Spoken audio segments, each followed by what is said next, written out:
بسم اللہ الرحمن الرحیم۔ السلام علیکم۔ آج مورخہ 4 جون سن 2019 ہے۔ ہم آپ کے لیے کتاب شیعت کا مقدمہ مع اضافہ جات ریکارڈ کرنے جا رہے ہیں۔ تالیف حسین الامینی صاحب، ناشر کریم پبلیشر، کمپوزنگ سید گرافکس لاہور، پیشکش ادارہ تقریب بین المذاہب اسلامیہ۔ یہ کتاب کل 449 صفحات پر مشتمل ہے۔ یہ کتاب آپ کی خدمت میں کاشانہ بصیرت آڈیو بک سیکشن کی جانب سے پیش کی جا رہی ہے۔ مزید کتابوں کی ریکارڈنگ حاصل کرنے کے لیے آپ ہمارے اس نمبر پر رابطہ کر سکتے ہیں 0346767655 یا ہماری ویب سائٹ وزٹ کریں www.kashanebasirat.com kashanebasirat.com۔ اب ہم کتاب کا پارٹ 1 پڑھیں گے۔ اول انعام یافتہ سن 2003 شیعت کا مقدمہ مع اضافہ جات، قرآن حدیث تاریخ کی روشنی میں مذہب شیعہ کا ایک تعارف، ایک مطالعہ۔ شیعہ کب بنے، سنی کب بنے؟ لفظ اہل سنت والجماعت کی ابتدا کس صدی میں ہوئی؟ امام 12 کیوں ہیں؟ امامت کا مقام قرآن و سنت کی روشنی میں حضرت نے نماز کا کون سا طریقہ بتلایا ہے؟ کیا آپ رفع یدین کرتے تھے؟ نماز میں قنوت پڑھتے تھے؟ سجدگاہ رکھنا بھی حضرت کی سنت ہے یا نہیں؟ جمع بین الصلاتین کے سلسلے میں احادیث کیا کہتی ہیں؟ نبی کریم صلی اللہ علیہ وسلم وضو کیسے کرتے تھے؟ روزہ کھولنے کا وقت قرآن و سنت کی روشنی میں کون سا ہے؟ شیعوں پر تحریف قرآن کا الزام کیوں لگایا گیا اور اس کی حقیقت کیا ہے؟ نکاح متع کیا ہے؟ تقیہ کیا ہے؟ نماز جنازہ کا سنت طریقہ کون سا ہے؟ صحابہ کرام کی عظمت و جلالت شیعوں کے نزدیک کس قدر ہے؟ اور ان تمام سوالوں کا جواب اس کتاب میں انتہائی شائستہ اور مدلل انداز میں دیا گیا ہے، اور ہر فرقے کے بزرگوں کا نام انتہائی احترام سے لیا گیا ہے، اور پوری کوشش کی گئی ہے کہ کسی کی دل آزاری نہ ہو۔ مؤلف حسین الامینی۔ انتصاب۔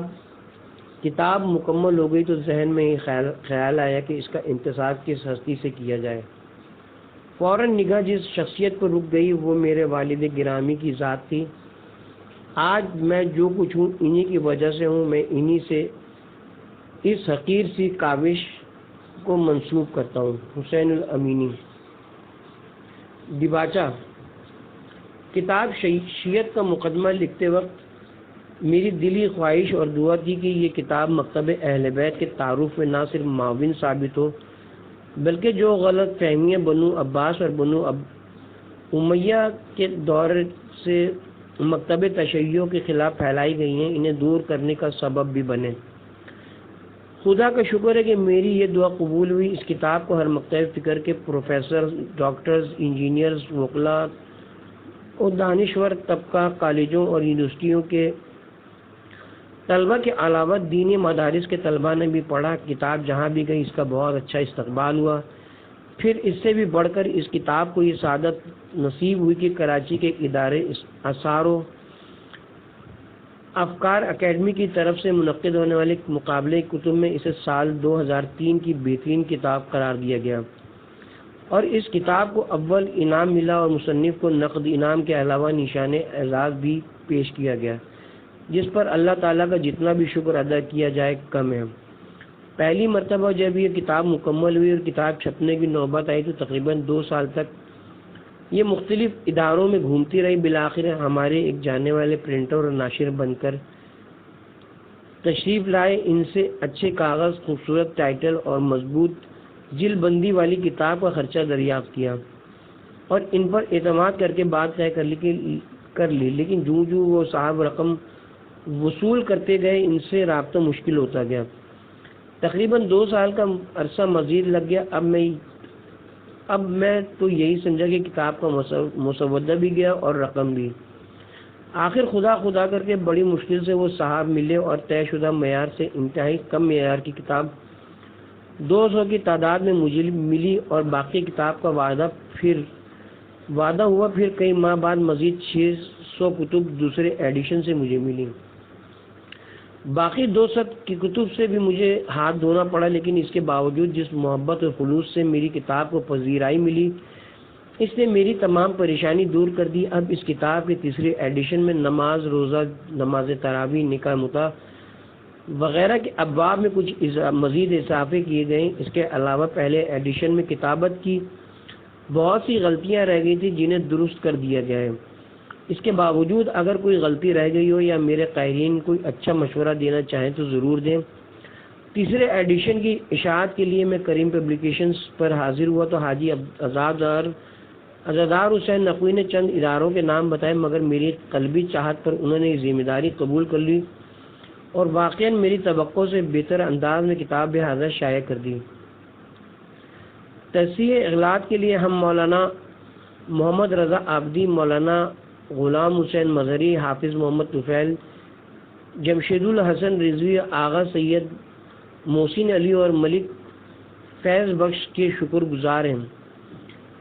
کتاب حاضر کے انگلش ہندی تراجم مارکیٹ میں دستیاب ہیں. سندھی، عربی اور فارسی تراجم بھی بہت جلد دستیاب ہوں گے. ماشاءاللہ تیسرے سے 13ویں ایڈیشن کا خوب استقبال ہوا. اب 14واں ایڈیشن آپ کے ہاتھوں میں ہے. تقریر از قلم مفکر اسلام جناب ڈاکٹر طلبہ صادق صاحب، لکھنؤ، انڈیا. محترم جناب حسین الامینی کی تالیف کردہ کتاب شیعت کا مقدمہ شیعہ عقائد و نظریات کو سمجھنے کے لیے ایک دل موہ لینے والی چیز ہے. میں نے اس کے اردو اور انگلش ترجمے کو پڑھا ہے. پوری کتاب متعلقہ موضوعات کا احاطہ کرنے میں مربوط، فکر انگیز اور انتہائی قابل فہم ہے. یہ ایک مفید اور اہم کتاب ہے جو شیعہ اسلام اور جس طرح مسلم دنیا آج شیعت کو اور اس کی حقیقت کو سمجھنے کی ضرورت ہے محسوس کرتی ہے، دونوں کی سمجھ میں ایک عمیق تبدیلی لاتی ہے. مصنف شیعت پر روایتی گفتگو کی حدود کی تہہ تک پہنچنے کی صلاحیت رکھتا ہے. وہ شیعہ اور سنی فرقوں کی ابتدا اور نشو و نما کے متعلق اہم سوالات کے جواب دینے میں انتہائی مناسب اور منطقی نقطۂ نظر کو اپناتا ہے. گفتگو کے دوران ان موضوعات پر بحث کرتے ہوئے جن سے کئی سنی اسکالرز پوری طرح مطلع نہیں ہیں، مصنف اپنی مہارت اور بصیرت کو استعمال کرتا ہے اور انتہائی منظم انداز میں ان سنگین الزامات اور تہمتوں کی بھی تردید کرتا ہے جو متعصب اور جانبدار اہل قلم نے شیعوں کے کچھ عقائد کے خلاف لگائے ہیں. دونوں باتوں یعنی سوالات کے جوابات دینے اور غلط فہمیوں کو دور کرنے میں مصنف نے معتبر دلائل اور ناقابل تردید ثبوت کا بھی اضافہ کر دیا ہے. بالخصوص اہل علم و ادب کے حلقوں میں یہ چیز کتاب کو انتہائی موثق اور معتبر بناتی ہے. کتاب کا شائستہ اور دوستانہ لب و لہجہ بھی قابل تعریف ہے جسے مصنف نے پوری کتاب میں اختیار کیا ہے. شیعت کے خلاف لگائے گئے فضول اور بے بنیاد الزامات کے جواب میں متعدد شیعہ اہل قلم نے بہت سی کتب لکھی ہیں، لیکن بدقسمتی سے ان کی زیادہ تر تصانیف اشتعال انگیزی پر مبنی تھیں اور ان کتب نے جلتی پر تیل ڈالنے کے سوا کوئی اور کردار ادا نہیں کیا. ہمارے دور میں اختلافات کو ہوا دینے کی بجائے مسلمانوں کو ایک دوسرے کے قریب لانے پر زور دینا زیادہ اہم ہے. ہمیں چاہیے کہ اہل سنت اور شیعہ کے درمیان اختلافات کو کم کرنے کی کوشش کریں، کیونکہ مسلمانوں کا انتشار کی بجائے اتحاد زیادہ ضروری ہے۔ تاہم مسلمانوں کو وہ تمام راہیں اور ذرائع تلاش کرنے چاہیے جو دونوں فرقوں کو قریب لائیں اور ان کے اختلاف اور جھگڑوں کا حل تلاش کریں۔ انہیں قرآنی تعلیمات کا پابند ہونا چاہیے جس نے مسلمانوں کے اتحاد پر بہت زیادہ زور دیا ہے۔ اللہ تعالیٰ کا فرمان ہے، اور تم سب کے سب مل کر خدا کی رسی کو مضبوطی سے تھامے رہو اور آپس میں پھوٹ نہ ڈالو۔ سورہ آل عمران آیت نمبر 103۔ تاریخ اس حقیقت کا بار بار انکشاف کر چکی ہے کہ کسی بھی قوم کی اندرونی طاقت اس کے اتحاد میں ہوتی ہے۔ اپنے اختلافات حل کرنے اور ایک بلاک میں متحد ہونا تمام مسلمانوں کے مفاد میں ہے۔ اتحاد صرف ایک نعرے کا نام نہیں ہے، یہ مقصد زندگی ہے۔ چند اختلافات کے باوجود ہمیں مسلمانوں کے درمیان اتحاد کو باربرکت بنانے اور اسے فروغ دینے کے قابل ہونا چاہیے۔ اس کے حصول کے لیے اسلامی فرقوں کے درمیان مکالمے کا آغاز کرنا، چھوٹے موٹے اختلافات سے صرف نظر کرنا اور مشترکہ عقائد و اعمال پر توجہ مرکوز کرنا ضروری ہے۔ یہ اس وقت ہوگا جب دونوں اطراف لفظوں کی جنگ کو جو دونوں بڑے فرقوں کے درمیان صدیوں سے جاری ہے بند کرنے کا فیصلہ کریں۔ اس کتاب میں مؤلف نے دوران گفتگو موضوعات کی فطری نزاکت اور ان موضوعات سے لوگوں کی جذباتی وابستگی اور ان مسائل کی جو اہمیت لوگوں کے دل و دماغ میں اسے محسوس کرتے ہوئے کوئی ایسی چیز لکھنے اور حوالہ دینے میں بہت احتیاط کی ہے جو دوسرے فرقے کے مولویوں کے شیعوں سے ڈرائے ہوئے قائرین کو بیزار کر دے۔ یہ بات دوسرے فرقے میں اچھا تاثر قائم کرنے کا باعث بنتی ہے۔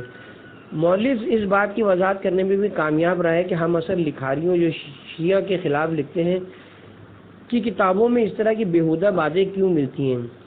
اس کی وجہ یہ ہے کہ انہوں نے مکمل طور پر ابن خلدون اور احمد امین جیسے سنی اسکالرز پر اعتماد کیا جنہوں نے یا تو جان بوجھ کر شیعہ کتب اور ان کے ماخذ کی طرف کوئی توجہ نہ دی یا وہ شیعہ کتب تک رسائی نہیں رکھتے تھے۔ تاہم کتاب کے عام مضامین میں مؤلف نے کوئی نئی چیز شامل نہیں کی، کیونکہ متعدد شیعہ اسکالرز جیسا کہ جناب عبد الحسین شرف الدین موسوی نے اپنی کتاب المراجعات مسائل فقہ میں اور علامہ محمد رضا المظفر نے اپنی کتاب الشیعۃ الامامیہ میں اور ڈاکٹر تیجانی سماوی نے اپنی کتب میں ان کا احاطہ کیا ہے۔ المراجعات میں مصنف نے تقریباً تمام بڑے متنازع موضوعات پر جو مصنف اور ایک سنی اسکالر علامہ سلیم البشری سربراہ الازہر یونیورسٹی مصر کے درمیان ایک مسلسل تحریری گفتگو تھی، اسے ایک مکالمے کی شکل میں شامل کیا۔ لیکن اس کے باوجود یہ کتاب شیعت کا مقدمہ شیعہ لائبریری کے لیے قابل قدر اور عمدہ اشاعت ہے۔ بالآخر کہا جا سکتا ہے کہ یہ ایک مستند اور عمیق تحقیقی تالیف ہے جو مسلم ریڈرز کو شیعہ کے حقیقی عقائد کو سمجھنے میں مدد دے گی اور دوسرے اسلامی فرقوں سے تقاضا کرے گی کہ وہ شیعہ بھائیوں کی طرف غلط عقائد کی نسبت دینے سے باز رہیں۔ آخر میں مؤلف کے لیے میری دعا ہے کہ اللہ کرے زور قلم اور زیادہ۔ چند باتیں کتاب کے بارے میں۔ آغا محمد رضا آبدی MA B.Ed گولڈ میڈلسٹ۔ زیر نظر کتاب شیعت کا مقدمہ قرآن حدیث کی روشنی میں در حقیقت جناب حسین الامینی کی وہ قابل تحسین اور لائق تقلید کاوش ہے جس میں فاضل مؤلف نے مذہب حقہ اثنا عشری کا بنیادی تعارف کرانے کے ساتھ ساتھ اس مذہب پر نام نہاد مفتیوں اور فتویٰ باز ملاؤں کے ناروا حملوں کا تسلی بخش جواب بھی دیا ہے اور اس کی اصل حقیقت بھی کھول کر بیان کر دی ہے کہ یہ اعتراض کیوں پیدا ہوا، اس اعتراض کی حیثیت علمی حوالوں سے کیا ہے اور اس میں اعتراض کرنے والے عناصر کی جہالت اور تعصب کس سطح پر دخیل ہے۔ یہ کتاب اپنے مؤلف کے ساتھ اچھے اسلوب نگارش کے سبب ڈاکٹر تیجانی سماوی کی کتب کی طرح جگہ جگہ سے داد و تحسین وصول پا رہی ہے۔ اس کتاب میں مؤلف محترم نے شیعہ کب بنے، سنی کب بنے، لفظ اہل سنت والجماعت کس زمانے کی ایجاز ہے، امامت کا مقام قرآن و سنت کی روشنی میں سرکار دو عالم نے نماز کا کون سا طریقہ بتایا، رفع دین قنوت کی حیثیت سجدگاہ رکھنا سنت رسول ہے یا نہیں، جمع بین الصلاتین نبی وضو کیسے کرتے تھے، افطاری کا وقت قرآن و سنت کی روشنی میں شیعوں پر تحریف قرآن کا الزام تقیہ کیا ہے، نکاح مطاع کیا ہے، صحابہ کی عظمت شیعوں کے نزدیک جیسے لاتعداد موضوعات کو انتہائی خوبصورت، سلیس، آسان فہم اور سادہ اور اردو زبان میں بمع حوالہ جات کے انتہائی شائستہ انداز سے پیش کیا ہے۔ اس کتاب کے چند اوراق پڑھ لینے والا قاری اس کتاب کے مطالعے میں اس قدر منہمک ہو جاتا ہے کہ وہ اس کتاب کا ایک ہی نشست میں مطالعہ کر لینا چاہتا ہے۔ بلا شبہ یہ کتاب وقت اور معاشرے کی ضرورت ہے، اور شاید یہی سبب ہے کہ کتاب تیسری بار چھپی ہے، جس میں کچھ ابواب کا اضافہ بھی کر دیا گیا ہے۔ اس کتاب کی بڑھتی ہوئی مقبولیت کا اندازہ اس بات سے بھی لگایا جا سکتا ہے کہ آثار و افکار اکادمی پاکستان نے سال 2003 کی اول انعام یافتہ کتاب اسی کو قرار دیا ہے اور مؤلف محترم کو نشان اعزاز سے بھی نوازا ہے۔ اب کی بار اس کتاب کو کریم پبلیکیشنز لاہور نے اپنی توجہ کا مرکز قرار دیتے ہوئے اسے انتہائی خوبصورت 4 کلر ٹائٹل کے ساتھ شائع کرنے کا اہتمام کیا ہے۔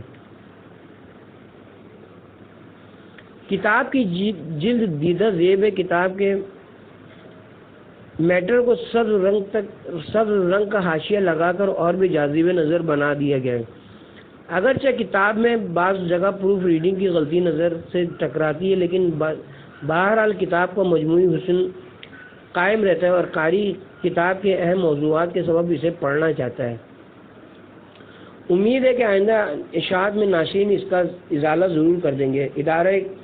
ادارہ کریم پبلیکیشن لاہور نے ایک اچھی کتاب انتہائی عمدہ گیٹ اپ کے ساتھ شائع کر کے مقتبس تشیعوں کے استحکام و ترقی میں اپنی گہری دلچسپی کا عملی اظہار کرنے کے ساتھ ساتھ طباعت کے میدان میں اپنی انفرادیت کو قائم رکھا ہے۔ یہ کتاب ہر مدرسہ، ہر لائبریری، ہر دینی ادارے کی ضرورت ہے، اور اسے ہر گھر میں اس لیے ہونا چاہیے کہ یہ ہر باشعور شخص سے شعور اور فکر میں پختگی پیدا کرنے کے ساتھ ساتھ اسے دفاع مذہب کا سلیقہ بھی سکھاتی ہے۔ نوٹ: محترم جناب آغا محمد رضا عابدی نے یہ تبصرہ ہفت روزہ رضاکار کی 1 اگست 2004 کی اشاعت میں کیا تھا۔ الحمدللہ اب تک اس کتاب کے 14 ایڈیشن شائع ہو چکے ہیں اور غلط کی اصلاح کر دی گئی ہے۔ کریم پبلیکیشنز، اکتوبر 2010۔ فہرست موضوعات: پیش لفظ شیعت کا مقدمہ لکھنے کی ضرورت کیوں محسوس کی گئی؟ صفحہ نمبر 33۔ ابن خلدون کی ایک مذائقہ خیز غلطی ملاحظہ ہو، صفحہ نمبر 35۔ لفظ شیعہ کے بارے میں ایک ضروری وضاحت، صفحہ نمبر 46۔ شیعہ کس زبان کا لفظ ہے، صفحہ نمبر 46۔ لفظ شیعہ کے کیا معنی ہیں، صفحہ نمبر 46۔ خلاصہ بحث، صفحہ نمبر 48۔ قرآن میں لفظ شیعہ کن معنوں میں استعمال ہوا ہے، صفحہ نمبر 49۔ قرآن میں وہ مقام جہاں انبیاء اور ان کے پیروکاروں کے لیے لفظ شیعہ استعمال ہوا ہے، صفحہ نمبر 49۔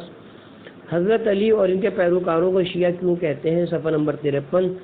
خود پیغمبر اکرم نے علی اور ان کے پیروکاروں کو شیعہ کہا اور انہیں جنت کی بشارت دی، صفحہ نمبر 54۔ پیغمبر اکرم نے یہ کیوں فرمایا کہ حضرت علی اور ان کے شیعی آخرت میں کامیاب ہوں گے، صفحہ نمبر 56۔ شاہ عبدالعزیز محدث دہلوی کا اقرار کہ جن شیعوں کے فضائل میں احادیث وارد ہوئی ہے وہ ہم ہیں، صفحہ نمبر 60۔ علامہ ابن حجر مکی لکھتے ہیں کہ کامیاب ہونے والے شیعہ ہم ہیں، صفحہ نمبر 61۔ علامہ وحید الزمان کا بیان ہے کہ حضرت علی کے شیعہ ہم ہیں، صفحہ نمبر 61۔ نتیجہ بحث، صفحہ نمبر 62۔ شیعت کا ابتدا، صفحہ نمبر 63۔ علامہ ابن خلدون ابتدائے دولت شیعہ کے عنوان سے لکھتے ہیں، صفحہ نمبر 64۔ احمد امین مصری فجر الاسلام میں لفظ شیعہ کے عنوان کے زور عنوان لکھتے ہیں، صفحہ نمبر 65۔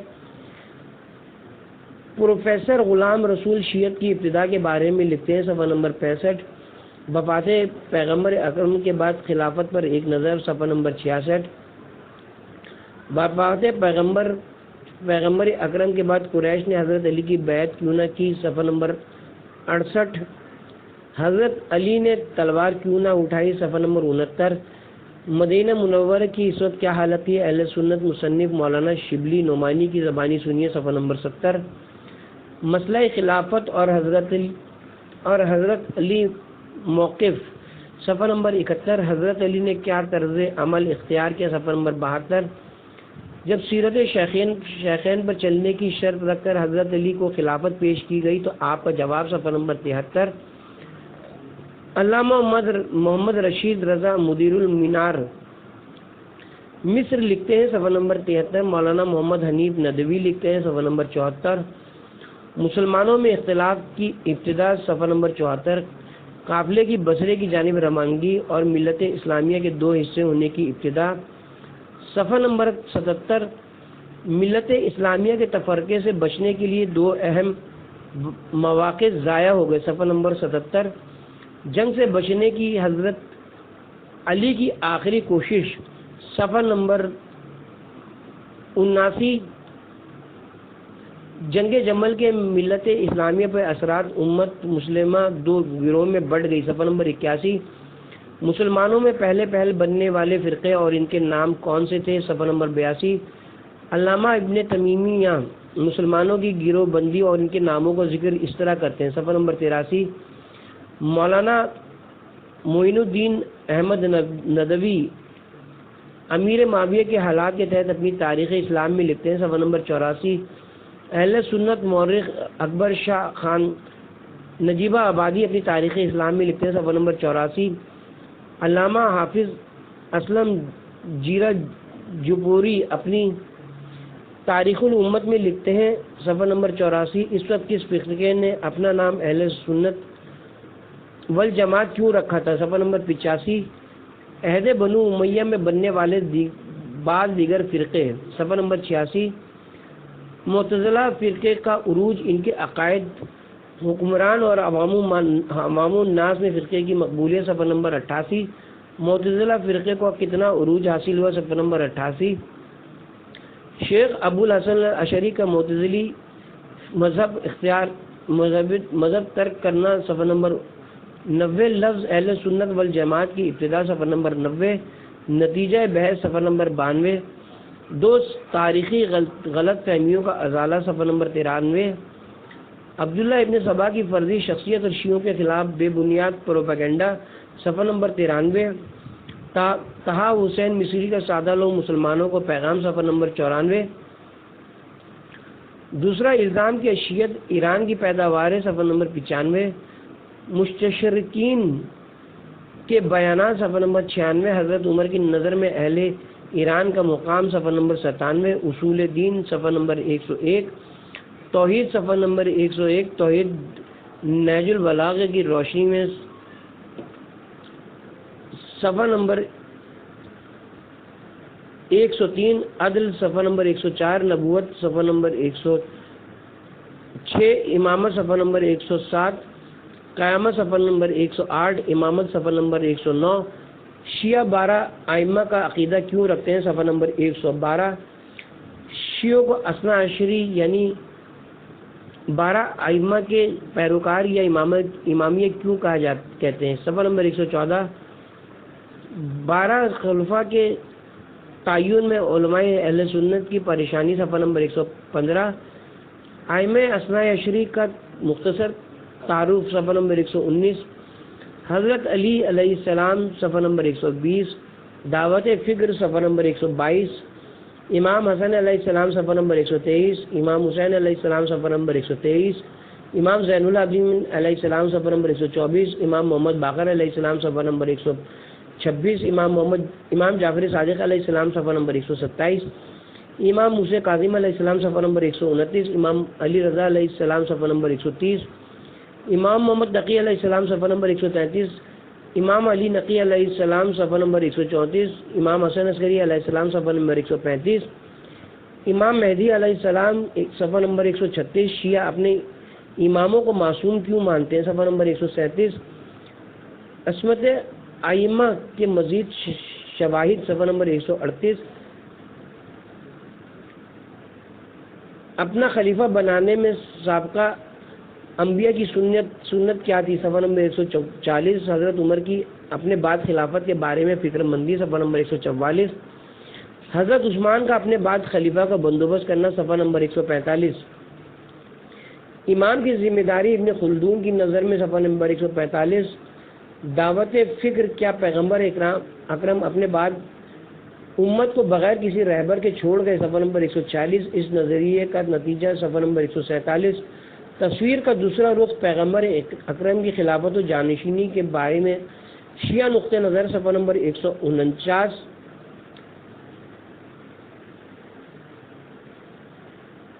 سورہ مائدہ کی آیت نمبر 67 نازل ہونے پر پیغمبر اکرم نے صحابہ کو جمع کر کے کون سا حکم سنایا صفحہ نمبر 152، اعلان غدیر کے بعد تکمیل آیت دین والی آیت کا نزول صفحہ نمبر 155، وفات پیغمبر اکرم کے بعد حضرت علی کی بیعت کیوں نہ کی گئی صفحہ نمبر 157، زمانے رسالت میں حضرت کے چچا حضرت عباس کا پیغمبر اکرم سے قریش کے رویے کی شکایت کرنا صفحہ نمبر 159، کیا سابقہ امتوں میں امام ہوتے تھے اور کیا انہیں امام بناتے تھے یا وہ خدا کے حکم سے امام بنتے تھے صفحہ نمبر 162، اہل سنت عالم شاہ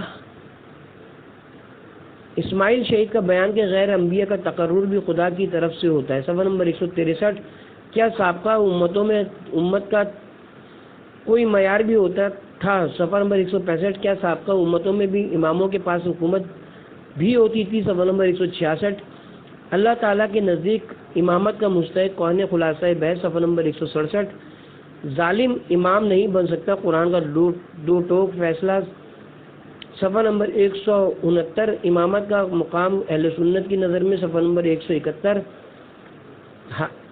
احادیث میں امام کا مقام کتنا بلند ہوا ہے صفحہ نمبر 172، قرآن میں امام کی اطاعت کا کس طرح حکم دیا گیا ہے صفحہ نمبر 174، اولی الامر کے تعین میں شیعہ سنی نقطہ نظر صفحہ نمبر 175، کیا ایک وقت میں دو اولی الامر ہو سکتے ہیں صفحہ نمبر 176، کیا حاکم اولی الامر کا مصداق ہو سکتا ہے صفحہ نمبر 177، کیا اہل سنت نے کبھی کسی عالم دین کو اولی الامر تسلیم کیا ہے صفحہ نمبر 180، اہل سنت میں امامت کا ایک نیا نظریہ رائج ہو گیا، شیعوں کو باقی اسلامی فرقوں سے ممتاز کرنے والی چیز اولی الامر کا تعین ہے صفحہ نمبر 183، ائمہ اہل بیت کا اپنے بعد امت کی رہنمائی کا بندوبست کرنا صفحہ نمبر 184، شیعہ فقہا مجتہدین کی قدر و منزلت کی وجوہات صفحہ نمبر 185، مسئلہ امامت کی باعث کی بابت شیعوں پر چند بے بنیاد تہمتیں صفحہ نمبر 186، جناب مولانا یوسف لدھیانوی نے یہ بے بنیاد عقائد کہاں سے نقل کیے ہیں صفحہ نمبر 187، ائمہ پر عقیدہ وحی کی تردید حضرت علی کی زبانی صفحہ نمبر 188، شریعت محمدیہ کے حلال و حرام کی بابت شیعہ مذہب کا اٹل قانون صفحہ نمبر 190، قرآن و سنت اور اہل بیت کی سیرت کے چند نمونے صفحہ نمبر 191، امام کا فریضہ دین الہی کی حفاظت ہے صفحہ نمبر 192، جن مسائل کا جاننا لوگوں کے لیے ضروری ہے ان کا علم قرآن و سنت میں موجود ہے صفحہ نمبر 193، ذرا ایک نظر انصاف ادھر بھی صفحہ نمبر 194،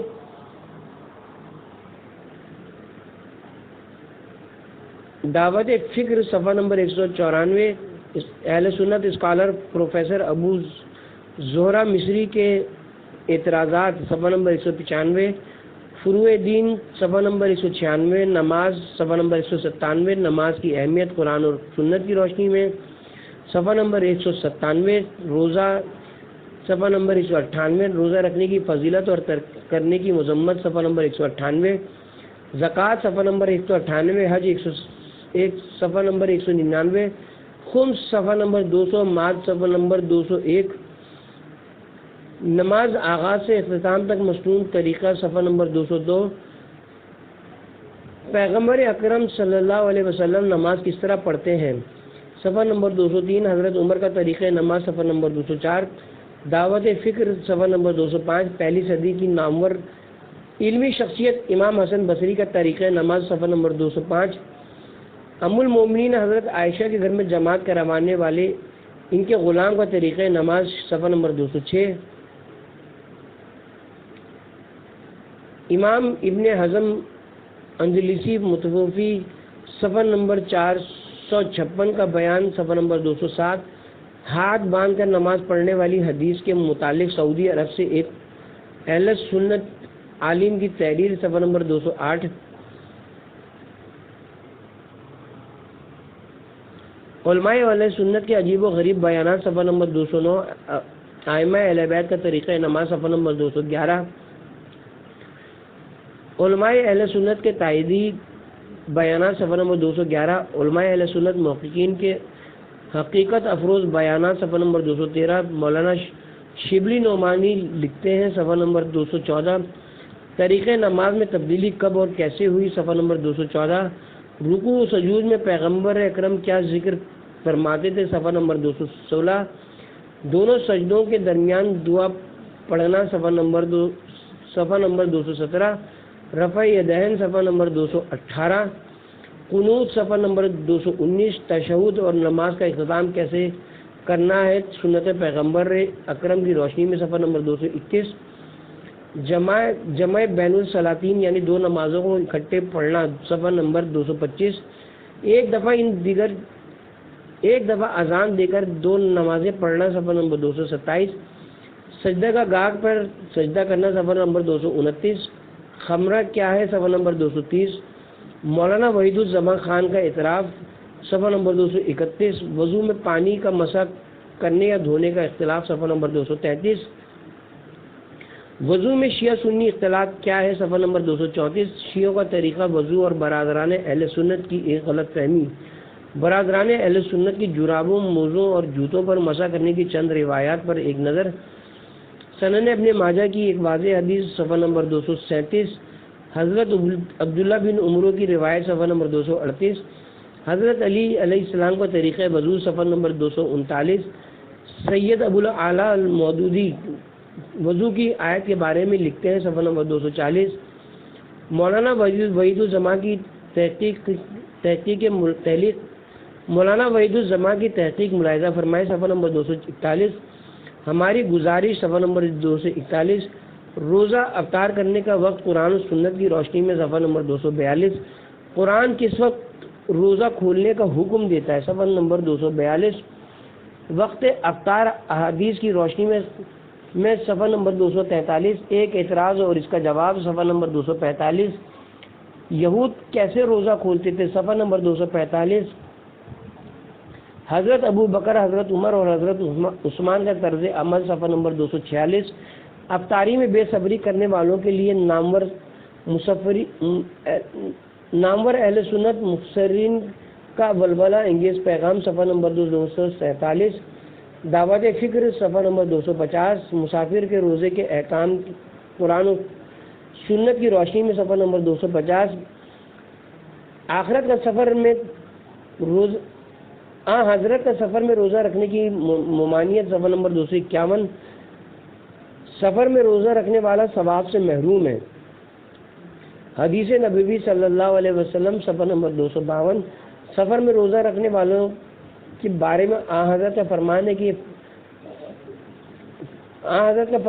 یہ فرمان ہے صفحہ نمبر 253، حضرت فرماتے ہیں سفر میں روزے کی رخصت خدا کی طرف سے ہدیہ ہے، اسے قبول کرو صفحہ نمبر 254، حضرت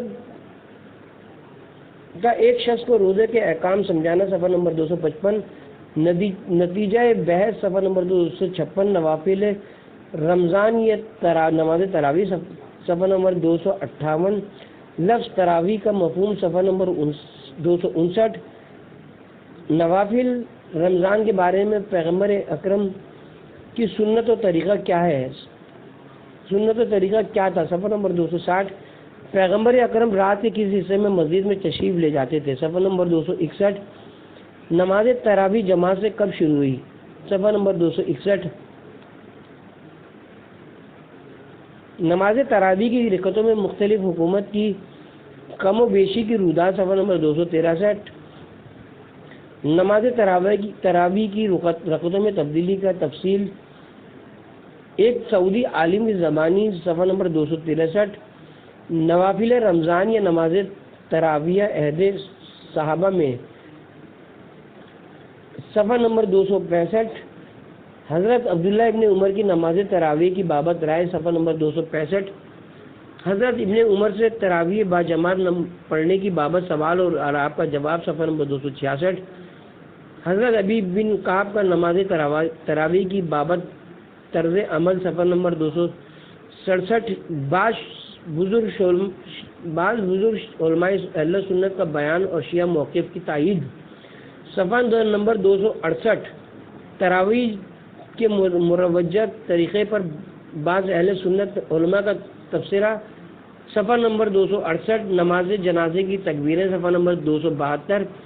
نصرت الباری شرح بخاری کی عبارت ملاحظہ ہو. صفحہ نمبر 275.